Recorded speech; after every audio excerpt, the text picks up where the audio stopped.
कि मेरे घर में बेटी हो जाए, माँ ही नहीं चाहती। कभी होता है ना ऐसा, आप देखें कि एक सोना था और एक लोहा था, दो चीज।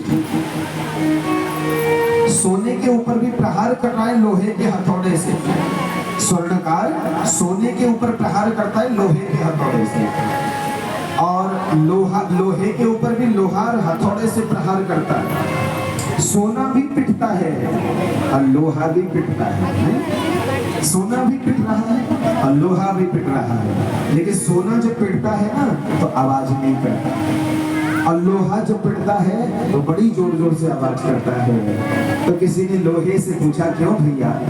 सोने ने लोहे से पूछा कि भाई पिट तो हम भी रहे हैं और पिट तुम भी रहे हो, और हम तो आवाज नहीं कर रहे और तुम आवाज इतनी जोर जोर से कर रहे हो, क्या बात है? तब लोहे ने रोते रोते कहा कि क्या बताएं स्वर्ण भैया, किसी भी देवी देवता के ऊपर जल चढ़ा लें, वो कितने भी देवी देवताओं का पूजन कर लें, कभी उनके पाप का प्रायश्चित नहीं हो सकता।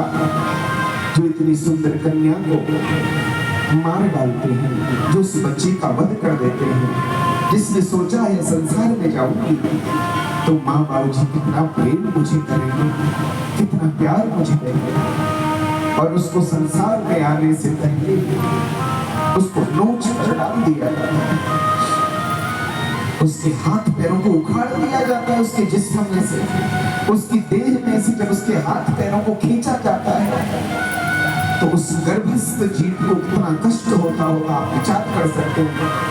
कोई हमारी देह से जबरदस्ती हाथ को खींच ले तो आपको कितनी वेदना होगी, कितना कष्ट उस बच्चे को होता है।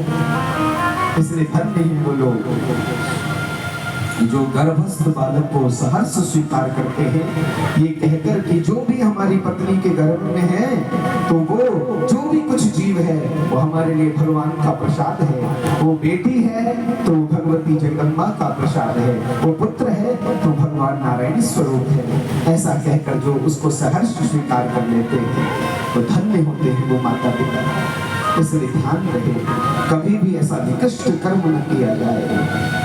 धन्य है वो डॉक्टर लोग जिसके पास ऐसे लोग चल करके आते हैं तो उन्हें धक्के मार के अपने अस्पताल से वो लोग बाहर कर देते हैं। इतना घृणित काम तुम हमसे कराओगे, ये कहकर वो डॉक्टर साहब यदि उनको बाहर निकाल देते हैं तो उसी समय उस डॉक्टर साहब को भी 1000 अश्वमेध यज्ञ का फल उसी समय उनको प्राप्त हो जाया करता है।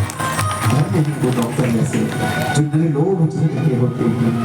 इसलिए सज्जनों माताओं, बेटी घर में आए तो सगुन मनाइए, बेटी घर में आए तो खुशियां मनाइए, बेटी घर में आए तो प्रसन्नता व्यक्त कीजिए, क्योंकि बेटी हमारे लिए कुल को की लाज बचाने वाली है ये बेटी।